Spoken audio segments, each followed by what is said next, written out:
What's the meaning of burnt umber?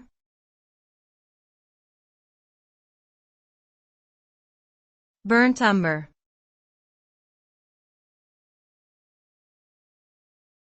Burnt umber.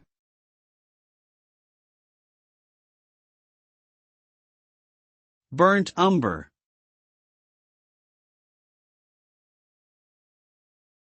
Burnt umber.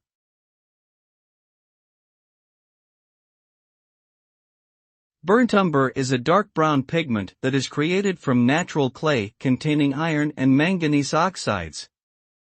The clay is heated to high temperatures, which results in a chemical change that produces the distinctive color of burnt umber.